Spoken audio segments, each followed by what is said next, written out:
que on savait que tout va arriver. Nous sommes dit que Kabila lingi ne élection te.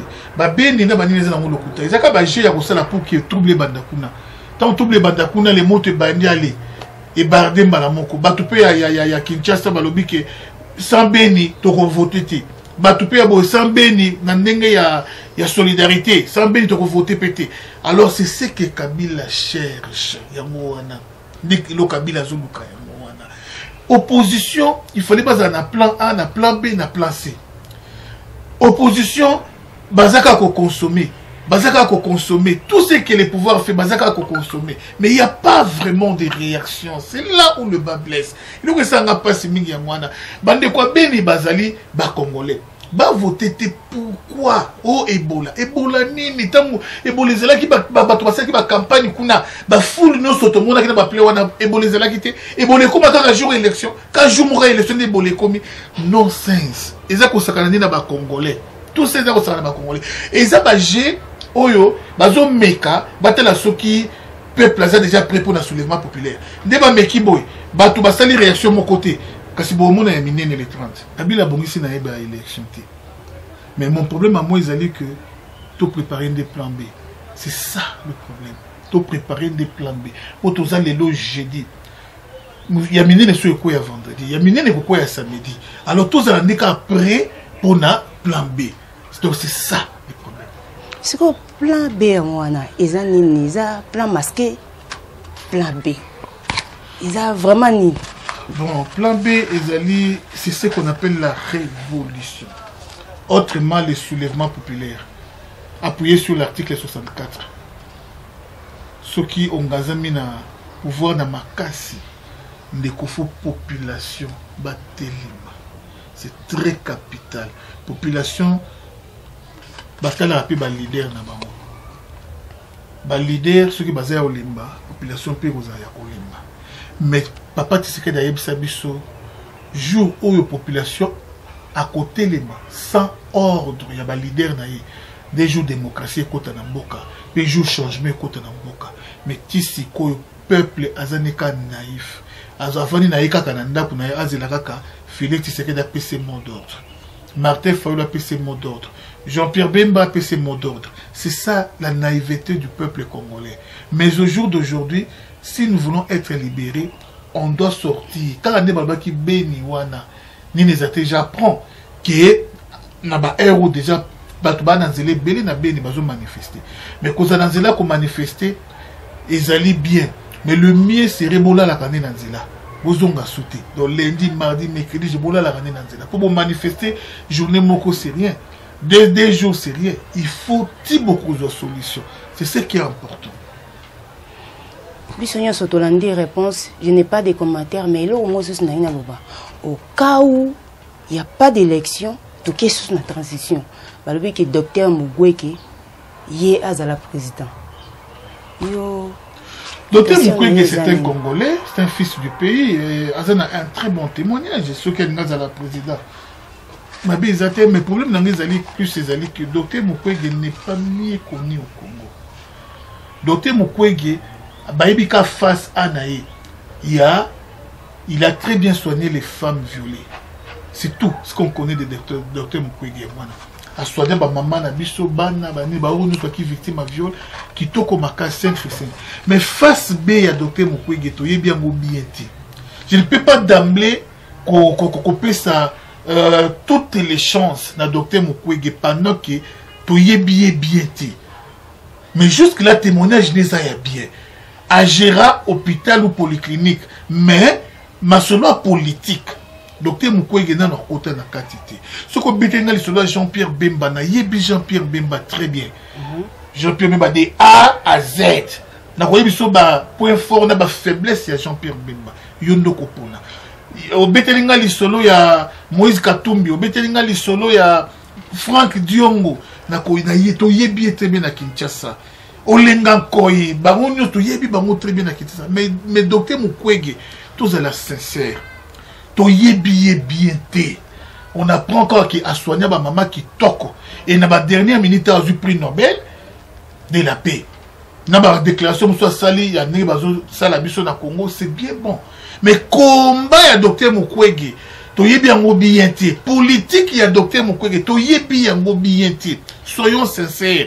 Donc je ne peux pas naïm sabatu que c'est Mukwege et Mukwege ngo a géré bien te l'archive nangetikali. Voilà son rival. Na koyebi ça peut pas tout que bobo ya Mukwege. Moi na mboka na droit to boya ye point na zane rwandete. Ana mabe mote sala boma batubie ala collabo ala na kabila te, c'est faux. Mais on doit avoir un peu de réserve. Maintenant, un mot pour la journaliste, journaliste Fabien. Journaliste Fabien ou en Europe. Moi, un mot pour la journaliste. Parce que sans rival, vraiment, on a dans le plateau, on a mis ma solo à Combo Tami. Tout ça sérieux, s'il vous plaît. Tout ça vraiment sérieux. Je parle du pays. Rôle, mission, nangaï. Oyo, vraiment, la bimela qui sans rival. Ils ont la population va comprendre d'où nous venons, où nous sommes et où l'on va. Alors, c'est ça mission d'Angaï. Éveil patriotique. Beaucoup de gens sont devenus des combattants grâce à éveil à son rival. Que ce soit en Afrique du Sud, que ce soit Pélibanda. Batou et Belé, Bazo Gouya Kobundela Mboka, grâce à des missions à son rival. C'est ça mon objectif. N'a qu'on perd de temps dans parler sur comment on dit. Journaliste Fabien. Nazan attend mon quête. Dans ce je comprends bien, besoin de moi barando. D'ailleurs, na yebiete. Franchement, na yebiete. Na yoka combo wana ke asalaka alingaka sa émission Louis Michel et puis Louis Michel Laboudé, question réponse. Je ne les connais pas mieux. Mais en tant que journaliste, c'est un rival international, un grand combattant. Il faut y bailler. Na poto na yebi ma nanoyo, Maître Donna, un très bon journaliste. Na poto na yebi Jeannot Kabouya, ça l'émission le quoi mondele. So talindinga ça l'émission au kana pour ça émission. Ce sont des journalistes modèles au mokile landa kapé yebi. Papi Guéné. Oh ça l'émission n'engé to yebi la média na kaleza la il faut avoir aussi on a des longuement télégéniques. Papi Guéné télé longuiné propre na télévision et il présente très bien ses émissions. Alors Moussou Sunani na poto na ba journaliste na yebi Mama Songa Mbeli aux États-Unis. Oh mona keno une présentatrice au a ana chaleur. Oh mokile yebi. Oh azala na pareko a télémisa pareko na niveau média.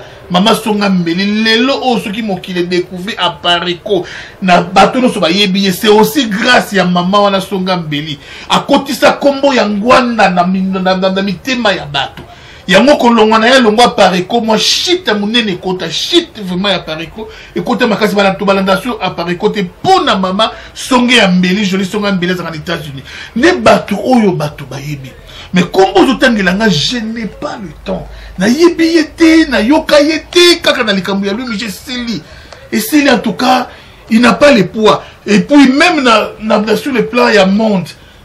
Na yoka kakomba ba. Eliezer que je salue en passant député national respect. Ndeko Eliezer azola nangai. Et na petit frère na totanga na ye na collège na nyoyo comme on est kimingai. O mikola bunginzela boy. Daniel Safou. Alors na yoka pe moké kombo ya ndeko ya kombo obela bela pa pamba wana nani Mike Mukebai vous voyez batunga na yebi bango wana alors comme tangi je peux pas parler de quelqu'un na yebi bien azana rando na Mama Songa Mbeli c'est ça voilà tout ce que je pourrais dire. Eh bien, Benoît Bolandi, sa rival a ignoré les journalistes au Fabien. Bon, tous les commentaires ça a été parce que la question c'est qui y a biso la réponse c'est qui est sans rival. Sans rival. Moi, un mot de la fin pour notre émission. On a vu que le basso pose au coup falo bité.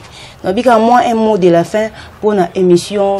La prise de conscience. Si on a l'équipe vraiment les lots, ils ont plus pour la prise de conscience. Tout ça, dans un moment vraiment décisif, il y a histoire, il y a beaucoup de choses. Ce qui est au tiki temps au week-end débrouillé. On va les regretter de génération en génération. Et nous serons l'objet d'insultes. Et pas Yabakoko Nabiso. Yabakoko Nabiso. Nous serons vraiment l'objet d'insultes. Peuple congolais, c'est maintenant ou jamais. Martin Fayoulou, je t'aime bien. Félix Tshisekedi, je te porte dans mon cœur. Tous les opposants, soyons tous vraiment unis dans l'idéologie. Moko Yako libérer Congo. Et non seulement il y a course au pouvoir, il y a une grande différence entre la libération du Congo qui est occupée et la course au pouvoir. Alors, la course au pouvoir, on peut tout accepter poursuivons l'objectif seulement d'avoir les pouvoirs. On peut sacrifier même toute une province, comme l'a fait Mouzé Laurent Désiré Kabila, en signant d'accord na Rwandais, besoin de partir est, accord à l'Émirat, tout ça, pour avoir kaka pouvoir. Alors, bande konangai politicien, total la libération ya Congo, total la kaka course ya pouvoir te. Libération ya Congo d'abord est égal à étranger avant d'aller bon année étranger. Congolais avant d'aller bon année à Congolais. Je ne prêche pas la xénophobie, mais je dis la vérité. Toi tu es étranger, zana mulongo na ya étranger. Congolais zana mulongo na ya ba Congolais. Cela veut dire quoi? Un étranger n'a pas droit il y a qu'au briguer na haute magistrature. Un étranger n'a pas droit il y a qu'au briguer na armée, tout comme dans la police. Un étranger, tout ça mutuna et si kanaye. Alors, Hippolyte Kanambe et son système, dans le régime naïe doivent libérer les Congos. S'il vous plaît, Hippolyte Kanambe est égal à Chadari. Chadari est égal à Leminac ou tous ces gens. Tout le monde chute vraiment à régime. On ne veut pas la continuité. Il y a régime. Tout le monde chute il y a régime. Vous savez, quand Kabila Mouzé est venu, on a cru que c'est un autre régime. Mais la plus grosse erreur au Bassali, c'est de récupérer les Mobutistes, travailler avec les Mobutistes. C'est ce qui nous a mené dans ce genre de fiasco. C'est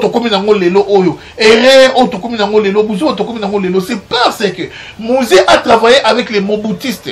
Et puis, le petit Rwandais, s'il travaille avec les Mobutistes ne sont pas des diables ou des démons, non. C'est aussi des Congolais. Mais, Basanganakana, Moutou Oyo a commémoré la victoire. Et non, Moutou Oyo a même déjà échec, a échoué, Oyo Sangani na yé. 32 ans échec avec Mobutu. Mais Batu Yandi Mwana Bamokolo en Pombo. Tous ces gens, les Kengo, tous ces gens, beaucoup de Bango, de tout ce travail de Bango, expérience, il y a mes gestions. Ou tout le bagakio, à salaté, Bino, Bosala na béchec, Bosala na Bouzoba. Depuis que Babej va tirer sur Congo, on ne voit que des échecs en échecs. Tant qu'on va tirer sur Congo, Bandekonangaï, $1, un zaïr valait combien de dollars? C'était important, très important. Mais les lots, $1 vaut combien de zaïrs ou des francs congolais? Alors, toujours qu'il n'y a qu'un béchec. Cela veut dire quoi? Tout mon côté a tout à tolo que moi j'ai l'expérience dans ma politique. Expérience, il y a succès, ni bis aussi aux oies. Il y a succès ni tozoa. Et l'on t'est. Et l'on m'oté ya oh tel boy à sala 5 ans na boy, à sala 10 ans boy, à sala na cabinet wana sala ki na cabinet ya mutu boy tel boy. O même na biso nini. Furi na mweza nini. Tous ont échoué. Tous ceux qui ont travaillé avec Mobutu ont échoué. Et tous ceux qui ont travaillé avec Mouzé ont échoué. Et les derniers qui ont travaillé avec les Rwandais ici ont lamentablement échoué. Ils n'ont même pas droit au chapitre. Ils n'ont même pas droit au soleil congolais. Alors, leur place, c'est en prison. Parce que tout ce que nous vivons aujourd'hui, c'est à cause de vous. Bino Bozawana. Bato Bazou peut s'accabler la force. Pour le moment, ils ont banane. Mais ils sont Congolais. Au Bazanaï. Alors, les Congolais demandent dans le prochain régime, Baye Lissoussou, au conseiller à Félix, au conseiller à Fayoulou, au conseiller à tel. Non, on dit N-O-N. Tous ceux qui ont travaillé avec Hippolyte Kanambe, ils ont détruit les Congos. Tous, sans exception. Nabaroya G7, Bolim Sangaï, des aventuriers. Tous ces gens, des aventuriers. Donc, on veut un Congo nouveau, avec des figures nouvelles. Et c'est vraiment important pour Nabiso. Je préfère même Maman Clara au travail na Congo kuna j'accepte de voter dans la attaque présidente. Nouvelle figure par rapport au Yabatou au français belé mais sur le plan concret talibo et là moi malonga ba salipe ils en côté na Congo et l'autre côté mon côté mais talibo ba français talibo ba titre académique docteur en droit à l'université de Sorbonne docteur en droit à Louvain et talibo mais il l'autre côté ba monsieur surtout ba diplôme d'état mozo na bakambosa là il y a minine il y a bien ba Jacob Zuma awa na mboko ya Afrique du Sud à cette université wapi non le Congo a besoin de quelqu'un qui a la volonté de construire son pays qui a la volonté il y a changement en Bokanaï. Non seulement des gens au bazar na batonda ba diplôme mais volonté ça na moté mais au moins na mutu na ba diplôme belé mais un voleur tout fait. alors ça c'est non. Au moins la moto carrière n'est mobimba. T'es kaka na iba iranium. T'es kaka na iba iranium. Carrière na iba mobimba. Ya salika ko t'es kaka ba iranium. Mais balade profiter peu sur du coup. Monsieur sans rival, toza juste on a tozo chité na émission na biso. Tolingi to conclure ce qui mutu ateki na iranium ce qui iranium. Yambuka. Maman, profiter na tana ye ni richesse yambuka. Il faut qu'on ait un trésor public et non la poche ya mututé. La poche ya mututé, on les a pour la poche naïe. Aujourd'hui, on les appelle des millionnaires, des milliardaires. Papa, Congo ne fait que ça prouve. Donc, tout le qui t'a tout dit naka quand même mutu, azoko s'enrichir. Batu bazoko s'enrichir. Mbongo ya mutu et l'équipe budget à l'État. Mbongo ya mutu. Donc, je ne sais pas. Et bon, on a bango pe ba osa na l'autre côté pour na Congo. Et l'autre côté pour na Congo.